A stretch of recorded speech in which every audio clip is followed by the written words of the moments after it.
Friends, आज हम जो न्यू कंसेप्ट रीड करेंगे वो है रेशियो एंड प्रोपोर्शन। तो फर्स्टली अभी हम रेशियो के बारे में डिस्कस करेंगे। देखो, रेशियो क्या होती है। देखो, हम daily day to day life में हम बहुत सी चीज़ों का कंपैरिजन करते हैं एडिशन के थ्रू या सब्ट्रैक्शन के थ्रू, ठीक है, या फिर डिवाइड के थ्रू, ठीक है। तो अब रेशियो क्या होती है। रेशियो में भी हम किसी टू थिंग्स को कंपेयर करते हैं by the method of division, ठीक है। तो देखो, ये आपके लिए न्यू है तो इसको ध्यान से देख रहे हैं।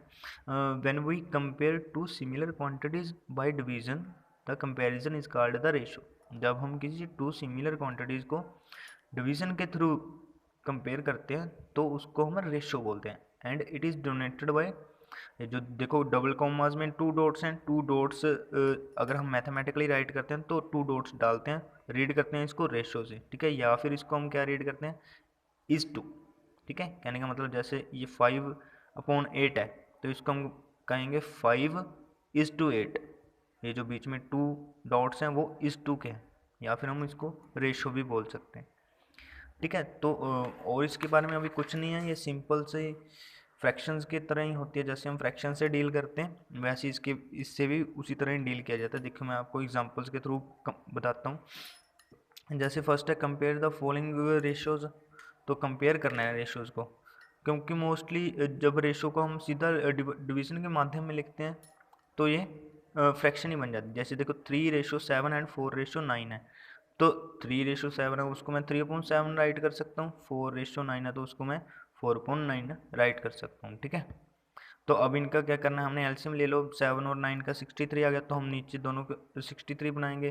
तो 3/7 को मल्टीप्लाई करा दो नीचे भी, इट मीन्स डिनोमिनेटर को भी 9 से और नोमिनेटर को भी 9 से। तो ये आपका आ गया 27/63। 4/9 को भी हम मल्टीप्लाई कराएंगे 7 और 7 से, तो ये आपका आ जाएगा 28/63। अब कंपेयर कर लीजिए, 28/63 जो है ग्रेटर है 27/63 से, और ये जो है कौन सी फ्रैक्शन से क्रिएट हुआ है, ये क्रिएट हुआ है आपका 4/9 से, ठीक है। तो 4/9 जो है ग्रेटर है 3/7 से। तो 4/9 क्या था, 4:9 था, तो उसको रेशो की फॉर्म में लिख दीजिए। 4:9 जो है ग्रेटर होगी 3:7 से, ठीक है। उसके बाद express the following ratio in their simplest form. अब सिंपलेस्ट फॉर्म भी पहले जैसे की तरह। अब 11:44 है तो इसको हम क्या लिख सकते हैं, 11:44 को लिख सकते हैं 11/44, ठीक है। तो अब इन दोनों का एलसीएम क्या है, 11, दोनों को डिवाइड कर दो 11 से, नोमिनेटर को भी और डिनोमिनेटर को भी। तो 11 ने 11 को डिवाइड किया 1 पे, और 44 को 44 ने डिवाइड किया था 4 पे। यहाँ पे 44 की जगह 11 आएगा, ठीक है। बुक में राइट सही कर लेना, यहाँ पे 44 प्रिंट है, 11 आएगा। तो क्योंकि सेम जो डिनोमिनेटर को डिवाइड कर रहा है वही नोमिनेटर को डिवाइड कर गया।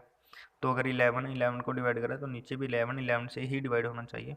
तो 11 ने 44 को डिवाइड कर दिया यहाँ पे 4 से, ठीक है। उसके बाद right the following ratios in descending order. Descending order बिल्कुल जैसे हम फ्रैक्शंस में करते हैं वैसे ही इसमें करेंगे, क्योंकि 4:5 है, 4:7 है, 3:10 है, तो उसको हम लिखेंगे 4:5 को 4/5, 4:7 को 4/7, 3:10 को 3/10।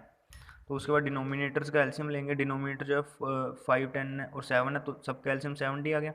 तो 4/5 में 70 डिनोमिनेटर बनाएंगे तो ऊपर 56 बन जाएगा। 4/7 में 70 डिनोमिनेटर बनाएंगे तो ऊपर 40 आ रहा है। देखो 3/10 में 70 डिनोमिनेटर बना रहे हैं तो ऊपर 21 आ रहा है। अब इनमें से सबसे ग्रेटर कौन सा है, 56। तो 56 उनसे ज़्यादा, सेकंड नंबर पे फिर कौन सा कम है उनसे, तो 40 है, 40/70। फिर उसके बाद 21/70। तो ये डिसेंडिंग ऑर्डर हो गया। अब 50 ये किन किन से क्रिएट हुए हैं, ये 4/5 से क्रिएट हुआ है, ये वाला 4/7 से, और 21/70 जो है 3/10 से। तो अब रेशो कौन सी है इनकी, 4/5 की रेशो है 4:5, उसके बाद 4/7 की रेशो 4:7 है, और इसकी जो है 3:10 है, ठीक है। ऐसे मैं आपको एक एग्जांपल बता देता हूँ। ये वर्ड प्रॉब्लम कराते हो, कहते the ratio of the number of boys and the girls in the class is 2:3। कहते हैं जो बॉयज़ की और गर्ल्स की रेशियो है वो 2:3 है, ठीक है। कहते find the number of boys and the girls in the class if the total number of students in the class is 45, ठीक है। तो ratio of the boys to the girls क्या है, 2:3, ठीक है। So the sum of the terms of the ratio, total ratio का sum कितना है, 2 + 3 = 5।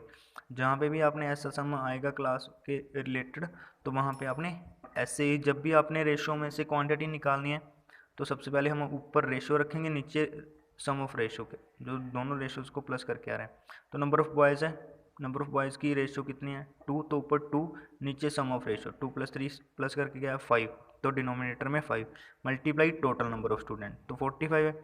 तो कैलकुलेशन करने के बाद 45 को जो 5 है 9 पे डिवाइड करें, 9 2 18 नंबर ऑफ बॉयज़ हैं। ऐसी number of girls 3 upon total terms कितनी है 5, 3/5 मल्टीप्लाई 45, तो 5 ने इसको डिवाइड किया 9 पे, 9 3 27। तो नंबर ऑफ बॉयज़ जो है 18 है और नंबर ऑफ गर्ल्स जो है वो 27 है। ओके बेटा, बाकी हम क्लासेस में डिस्कस करेंगे। Thank you.